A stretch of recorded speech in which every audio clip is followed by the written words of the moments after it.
Late winter of 1879 hit the northern Minnesota frontier like a frozen fist.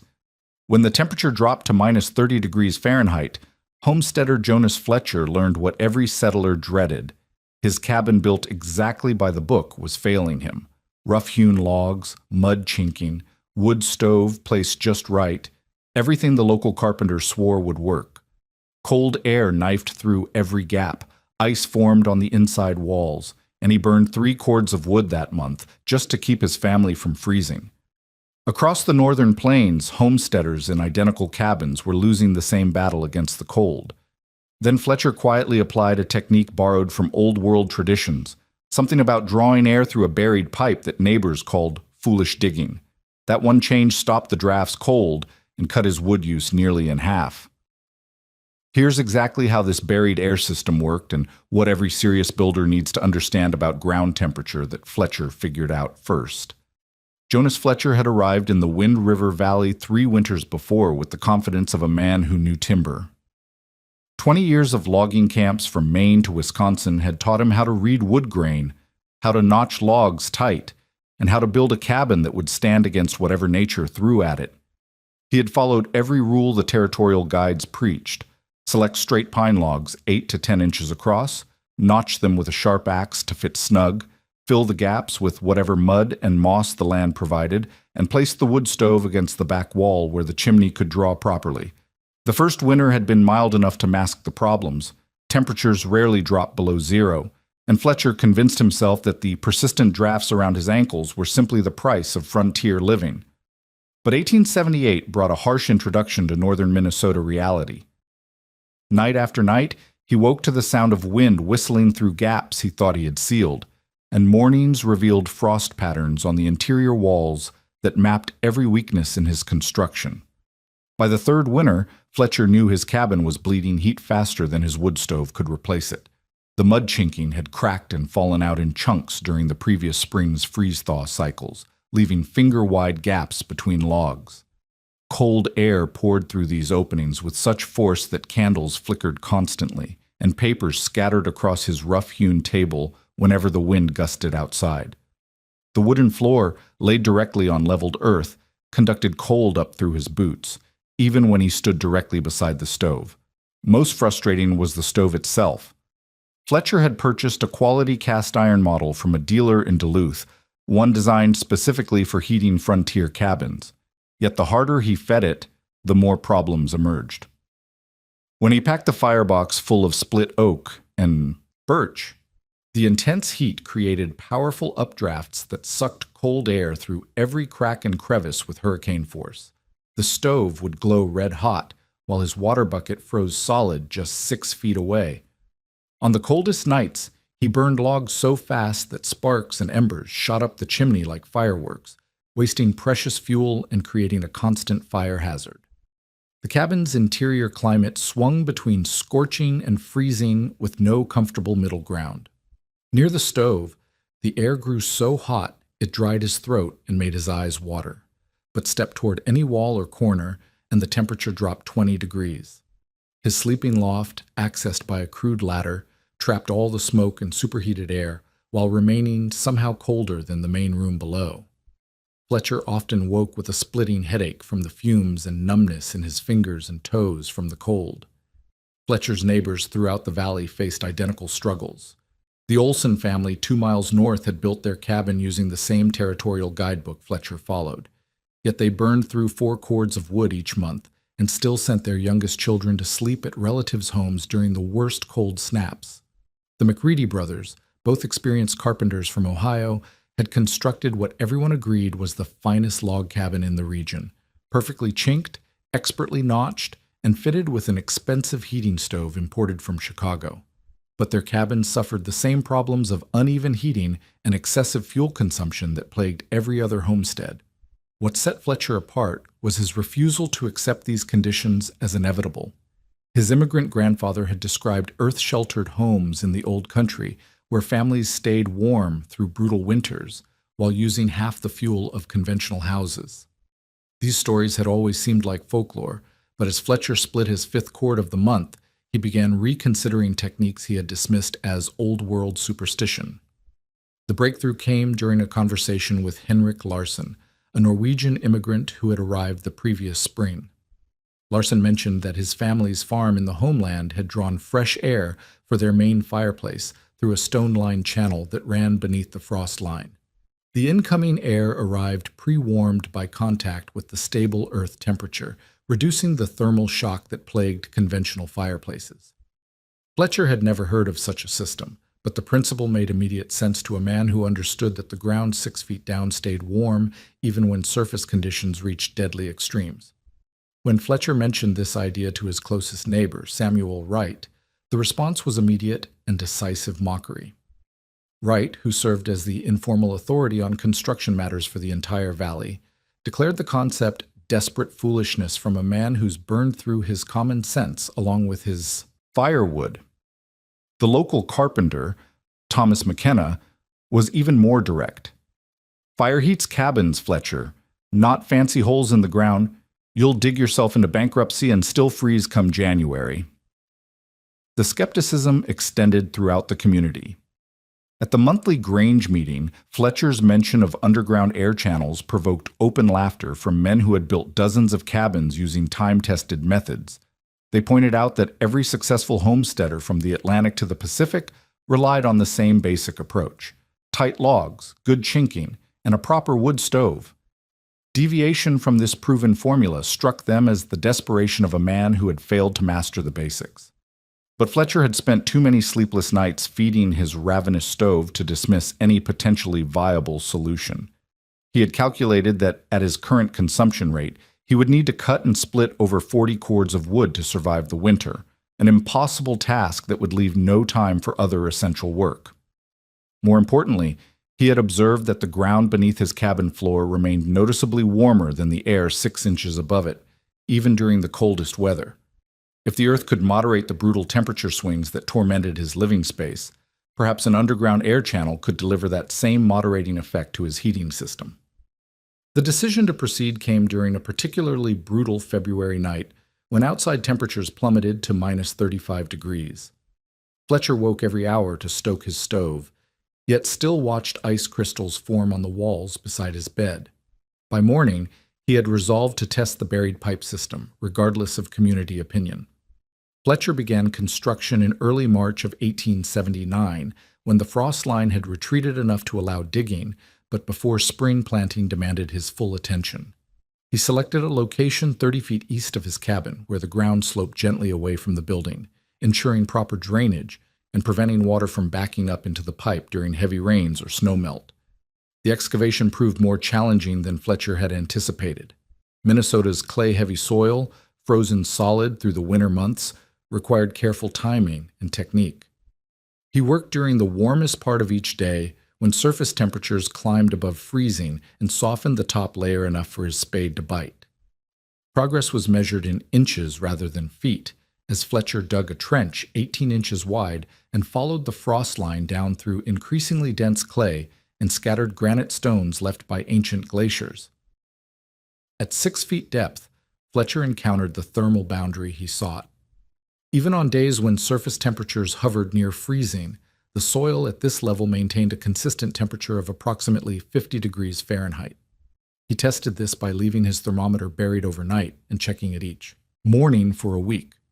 The reading never varied more than 2 degrees, confirming that he had reached the zone of thermal stability that would make his system effective. Construction of the pipe itself required materials Fletcher had to source from 3 different suppliers. The pipe sections were made from fired clay tiles, each 18 inches long and 6 inches in interior diameter, purchased from a pottery works in St. Paul. These tiles featured interlocking joints that could be sealed with mortar, creating an airtight passage that would not crack under freeze-thaw stress like wooden pipes would. Fletcher ordered 24 sections, enough to span the distance from his excavation point to the cabin interior with several extras for repairs. Laying the pipe demanded precise attention to grade and alignment. Fletcher maintained a gentle downward slope from the exterior intake toward the cabin, ensuring that any moisture condensation would drain outward rather than collecting inside the system. He bedded each tile section in a mixture of sand and small stones, providing stable support while allowing for slight ground movement during seasonal freezing and thawing cycles. The exterior intake required careful engineering to prevent snow blockage and animal intrusion while maintaining adequate airflow. Fletcher constructed a wooden hood elevated 18 inches above ground level and angled to shed precipitation. Beneath this hood, he installed a mesh screen made from salvaged window screening to exclude mice and other small animals that might build nests in the warm pipe. The intake opening measured 4 inches by 6 inches, large enough to supply adequate airflow without creating excessive wind noise during storms. Inside the cabin, Fletcher modified his stove installation to integrate with the buried pipe system.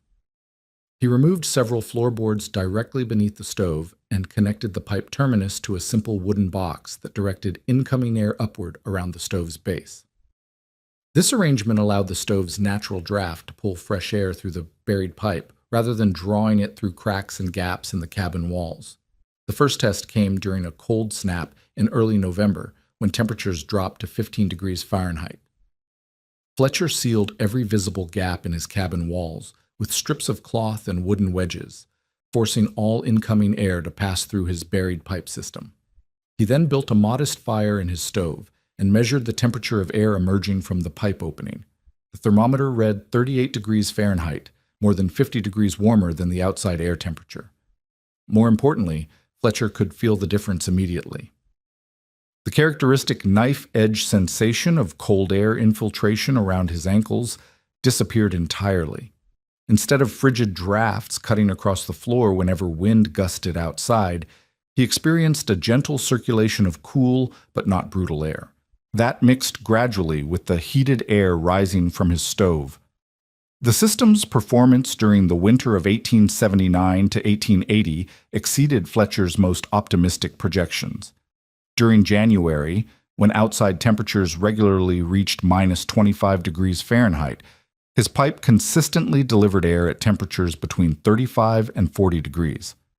This 40 to 60 degree temperature differential meant his stove no longer had to work against incoming air that could freeze water instantly. Fletcher's fuel consumption dropped dramatically and measurably. Where he had previously burned 3 cords of split hardwood per month during the coldest periods, his consumption fell to approximately 2 cords. This 33% reduction freed up countless hours previously spent cutting, splitting, and hauling wood. More significantly, his cabin maintained more stable interior temperatures. Instead of wild swings between overheated areas near the stove and freezing corners, Fletcher achieved relatively even heating throughout his living space. The buried pipe also eliminated the pressure differentials that had plagued his cabin during windy weather. Previously strong winds created suction effects that pulled cold air through every available crack with tremendous force. With all incoming air channeled through the buried pipe, wind pressure at the surface could not create these uncomfortable and wasteful drafts. Fletcher documented his results with methodical precision, recording daily wood consumption, interior temperatures at morning and evening, and exterior weather conditions. His log showed that on the coldest night of the winter, minus 32 degrees Fahrenheit with 20-mile-per-hour winds, his cabin interior never dropped below 55 degrees, despite using only half the fuel he would have required the previous year. The success of Fletcher's system attracted attention from unexpected quarters. Eric Anderson, a recent immigrant from Norway, visited in February and immediately recognized techniques his grandfather had used in Scandinavia. Anderson explained that similar earth contact heating methods had sustained Norwegian farmers through centuries of brutal winters, often in regions where timber was scarce and every quart of fuel represented weeks of labor. This connection to Old World knowledge lent credibility to Fletcher's innovation among settlers, who might otherwise have dismissed it as desperate experimentation.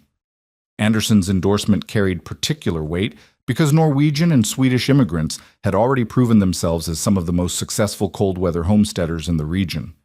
By spring, Fletcher's neighbors could no longer dismiss his buried pipe as eccentric tinkering. The evidence was undeniable. Fletcher had heated his cabin through one of the harshest winters on record while using significantly less fuel than conventional systems required.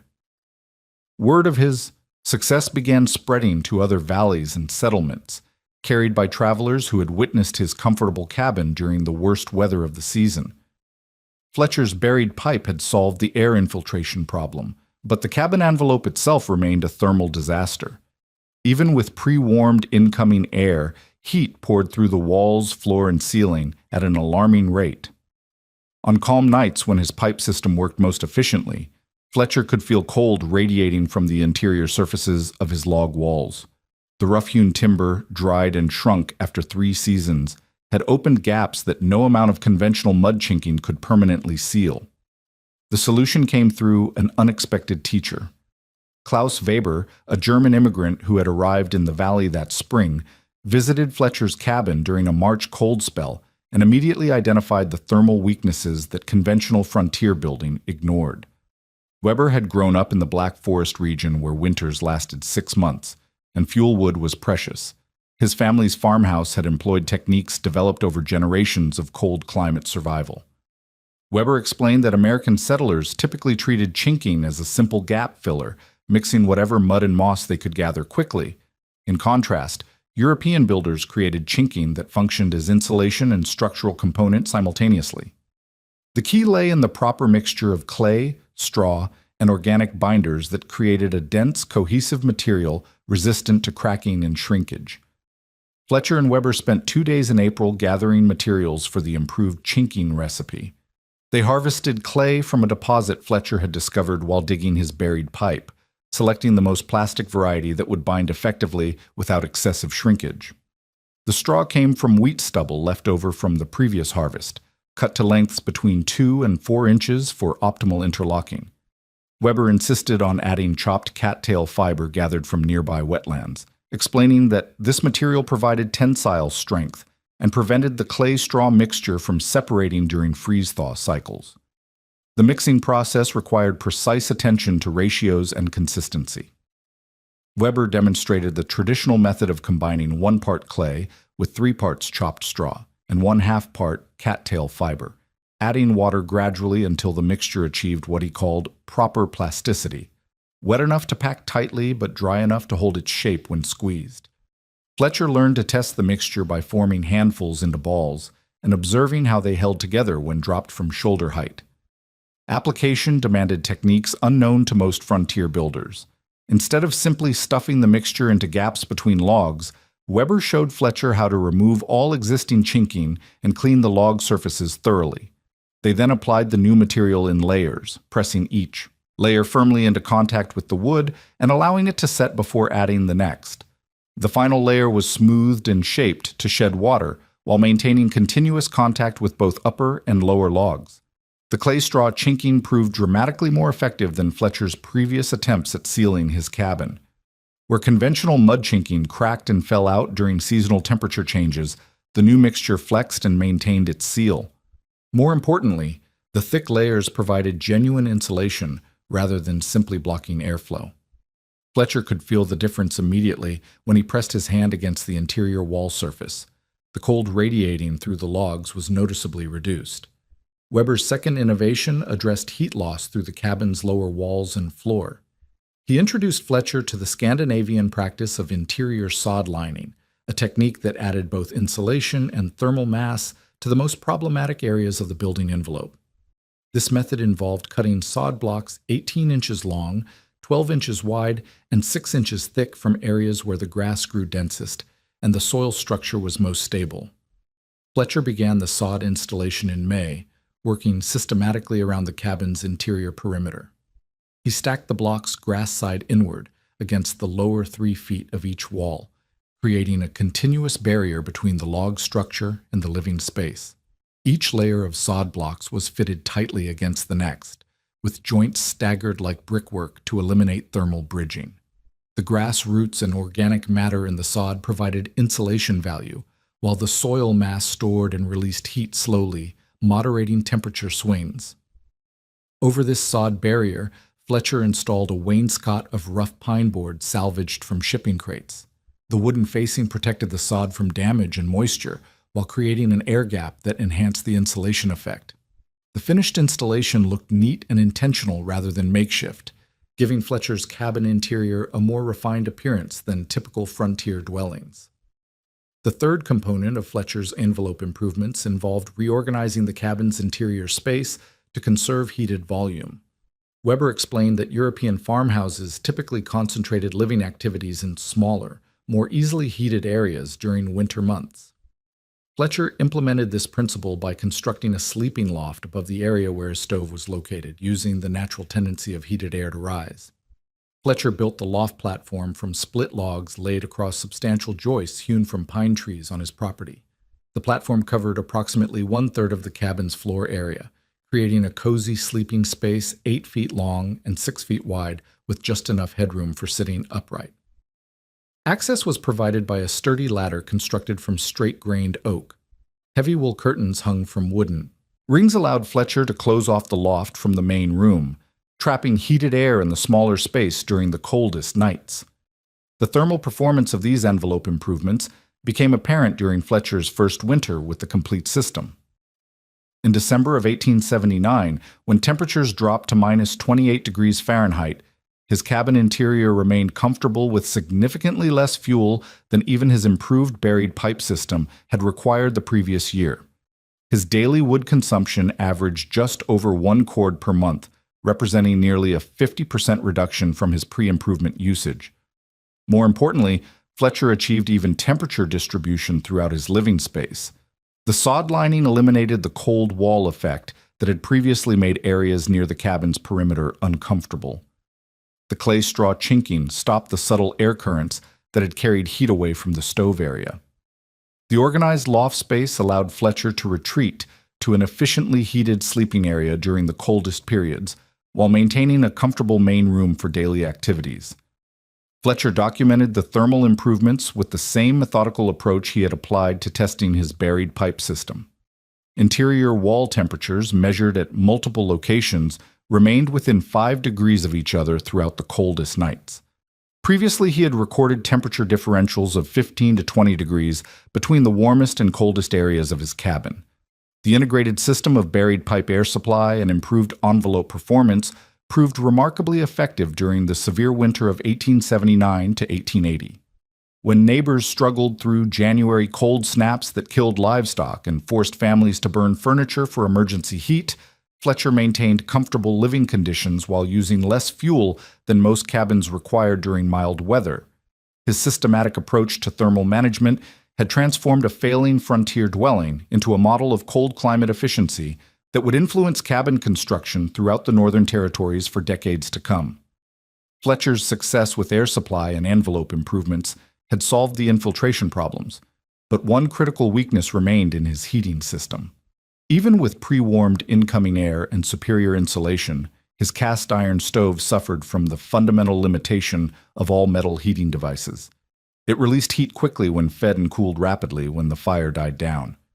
During the coldest nights, Fletcher still woke every 3 hours to stoke the firebox, and by morning the cabin temperature had dropped 20 degrees despite his envelope improvements. The solution emerged through Fletcher's friendship with Dmitry Kozlov, a Russian immigrant who had settled in the valley that autumn.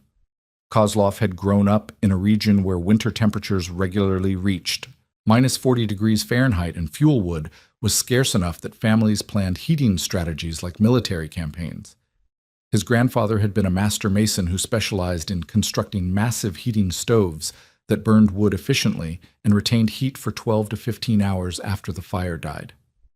Kozlov explained that American settlers typically treated stoves as simple fireboxes, designed to burn fuel and radiate heat immediately. Russian builders understood stoves as thermal storage devices that captured and slowly released the energy content of wood over extended periods. The key lay in surrounding the firebox with sufficient masonry mass to absorb heat during combustion and radiate it back into the living space long after the flames had died. Fletcher began construction of his thermal mass system in September of 1880, gathering materials throughout the late summer and early fall. He quarried fieldstone from a granite outcropping 2 miles from his cabin, selecting pieces that ranged from fist-sized to blocks weighing over 50 pounds. The stones needed to be dense and free of cracks that might cause them to split when heated and cooled repeatedly. Fletcher also collected several wagon loads of clay-rich soil for mortar and purchased lime from a supplier in Duluth to create mortar that would withstand extreme temperatures. The Hearth Foundation required excavation beneath Fletcher's existing stove installation. He removed the stove temporarily and dug a pit 3 feet deep, 4 feet wide, and 6 feet long, extending well beyond the stove's footprint. This foundation was filled with carefully fitted stones laid in lime mortar, creating a solid base that would not shift or settle under the weight of the massive hearth structure. Construction of the thermal mass hearth demanded techniques Fletcher had never attempted. Kozlov guided him through the process of laying stones in courses, with each layer bonded to the next using lime mortar mixed with sand and chopped straw. The hearth platform measured 6 feet long, 4 feet wide, and rose 18 inches above the cabin floor. The top surface was finished with flat stones fitted so tightly that the joints between them measured less than 1/4 inch. Above this platform, Fletcher and Kozlov constructed a fireback wall using the largest stones in their collection.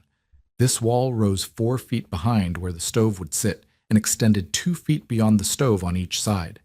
The fireback was built 18 inches thick, creating enormous thermal mass directly behind the firebox.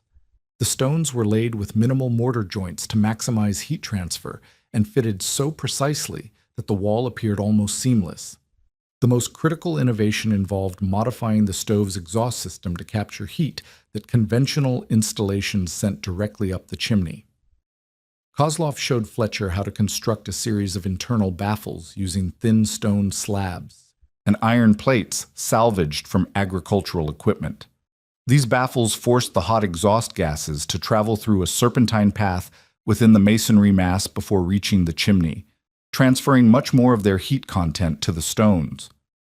Fletcher installed iron dampers at 3 points in the modified flue system, allowing him to control the path that exhaust gases took through the thermal mass. During initial firing, he could open bypass dampers to establish strong draft and prevent smoke from backing up into the cabin.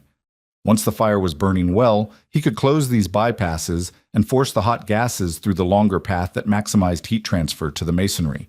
The modified stove placement created a natural convection system that distributed heat evenly throughout Fletcher's cabin. Cool air entered through his buried pipe system and was drawn toward the stove base by the natural draft created when heated air rose toward the loft. This air heated as it passed around the massive stone hearth, then rose to warm the loft area before cooling and descending along the exterior walls to complete the circulation pattern. Fletcher's first test of the complete thermal storage system came during a November cold snap when temperatures dropped to -15 degrees Fahrenheit. He built a fire in the modified stove at 6 o'clock in the evening, maintaining it for 3 hours until the stone hearth and fireback wall were thoroughly heated. By 9 o'clock, the stone surfaces were too hot to touch comfortably, indicating that they had absorbed substantial thermal energy. Fletcher allowed the fire to burn down completely and measured the cabin's temperature at hourly intervals throughout the night. At midnight, 3 hours after the last flames had died, the interior temperature had dropped only 5 degrees from its peak. By morning, 12 hours after he had stopped feeding the stove, the cabin remained 15 degrees warmer than outside temperature, and the stone hearth was still noticeably warm to the touch. The fuel efficiency gains proved even more dramatic than Fletcher had hoped. During December of 1880, his first full month with the thermal storage system, he burned an average of 25 cords of split hardwood, a reduction of nearly 50% compared to his previous winter's consumption, with the improved envelope alone.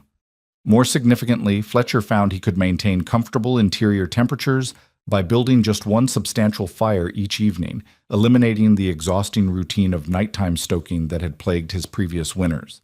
The thermal mass system also provided superior temperature stability during the most severe weather. When a January storm brought temperatures down to -38 degrees Fahrenheit with sustained winds over 30 miles per hour, Fletcher's cabin interior never dropped below 55 degrees, despite his building only one fire per day. The massive stone hearth absorbed heat during the evening firing and released it gradually throughout the following 24 hours, moderating temperature swings that would have made the cabin uninhabitable with conventional heating. Fletcher documented these results with the same precision he had applied to testing his earlier innovations. Daily wood consumption averaged just over 3/4 of a cord during the coldest months, while interior temperatures remained within a 10-degree range regardless of external conditions.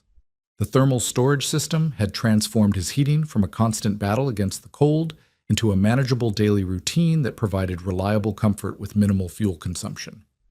The integration of thermal mass with Fletcher's buried air system and envelope improvements created a heating solution that exceeded the performance of any conventional frontier cabin. Visitors who experienced Fletcher's comfortable interior during brutal winter weather could no longer dismiss his methods as unnecessary complications.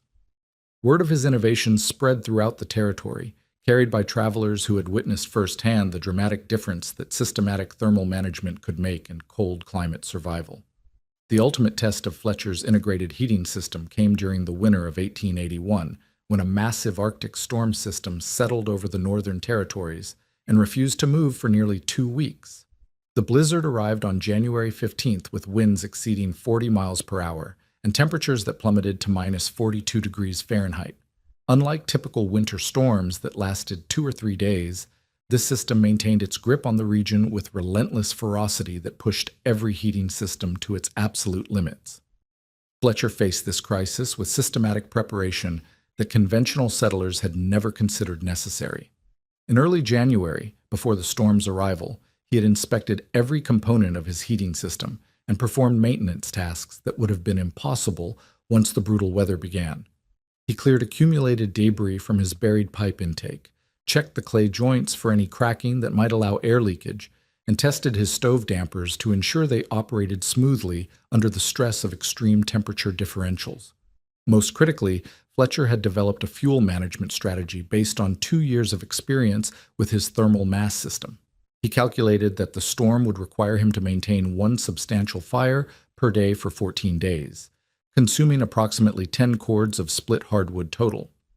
He had prepared this quantity in advance, splitting the wood into uniform pieces sized specifically for his modified stove and storing it in a shed attached directly to his cabin to eliminate the need for dangerous trips to an outdoor woodpile during the storm. When the blizzard struck with full force, Fletcher's aged neighbors found themselves fighting a losing battle against conditions that overwhelmed conventional heating methods. The Olson family, living in a standard log cabin with traditional mud chinking, burned through their entire monthly wood supply in the first 5 days of the storm.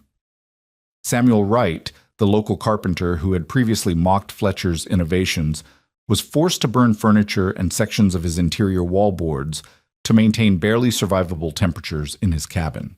The McCready brothers, whose supposedly superior cabin construction had been the pride of the valley, discovered that their expensive Chicago stove could not overcome the thermal losses of their building envelope. They maintained fires around the clock, burning wood as fast as they could split it, yet their interior temperatures dropped to near freezing during the worst nights. By the storm's second week, they had exhausted their fuel supply and were forced to abandon their cabin temporarily, seeking shelter with relatives 20 miles to the south. Fletcher's integrated system performed with remarkable stability throughout the crisis. His buried pipe continued to deliver pre-warmed air at 38 to 40 degrees Fahrenheit even when surface temperatures reached their lowest points. The clay straw chinking and interior sod lining prevented heat loss that would have made the cabin uninhabitable, while his thermal mass hearth stored and released heat with mechanical precision that required no nighttime attention. During the storm's most severe phase, when winds created ground blizzard conditions that made outdoor movement deadly, Fletcher documented his cabin's performance with meticulous attention to detail. Interior temperatures remained between 58 and 65 degrees Fahrenheit throughout the 14-day period, varying only with the daily cycle of evening heating and gradual overnight cooling. His single daily fire, built at 6 o'clock each evening and maintained for 3 hours, provided comfortable warmth until the following evening. The fuel efficiency of Fletcher's complete system proved extraordinary under these extreme conditions. He consumed exactly 9 3/4 cords of wood during the entire 2-week storm, less than many conventional cabins burned during a typical week of winter weather. More importantly, Fletcher never felt compelled to build emergency fires or wake during the night to stoke his stove, maintaining his normal sleep schedule throughout the crisis, while his neighbors suffered from exhaustion caused by constant fire tending. Fletcher's system demonstrated a crucial advantage that no individual component could have provided: thermal resilience created by the interaction of all improvements working together. The buried pipe prevented cold shock to his heating system, the envelope improvements retained the heat his stove produced, and the thermal mass smoothed out temperature variations that would have created uncomfortable living conditions and excessive fuel consumption. During the storm's final days, Fletcher made a discovery that would influence his future modifications to the system. He noticed that the thermal mass hearth had developed a temperature gradient, with the stones closest to the firebox remaining significantly warmer than those at the edges.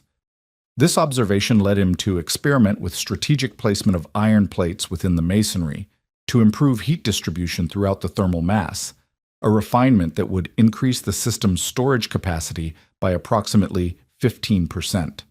When the storm finally broke on January 29th, the contrast between Fletcher's situation and his neighbors became undeniably clear. Fletcher emerged from the crisis with adequate fuel supplies remaining and his cabin in perfect condition, ready to continue normal winter operations without any emergency measures. His neighbors, however, faced weeks of recovery work, repairing damage caused by overheating their stoves, replacing furniture they had burned for fuel, and scrambling to replenish depleted wood supplies. The aftermath of the 1881 storm marked the beginning of quiet but steady adoption of Fletcher's techniques throughout the Northern Territories. Eric Anderson, the Norwegian immigrant who had previously endorsed Fletcher's methods, began construction of his own buried pipe system that spring. 2 other families in the valley requested Fletcher's assistance in improving their cabin chinking using the clay-straw mixture Klaus Weber had taught him. More significantly, traveling merchants and territorial officials who had witnessed Fletcher's comfortable cabin during the storm carried detailed descriptions of his innovations to other settlements. Letters describing the buried pipe system and thermal mass heating began appearing in territorial newspapers and settlers' guidebooks published in St. Paul and Minneapolis. These accounts emphasized the practical benefits rather than theoretical principles, focusing on measurable fuel savings and improved living conditions that appealed to cost-conscious homesteaders. Fletcher's innovations also attracted attention from unexpected sources. A timber company supervisor who had stayed overnight in Fletcher's cabin during the storm was so impressed with the heating efficiency that he arranged for company carpenters to study the thermal mass construction techniques. Within 2 years, several logging camps had incorporated modified versions of Fletcher's hearth design into their bunkhouses, achieving significant fuel savings and improved worker comfort during extended winter operations.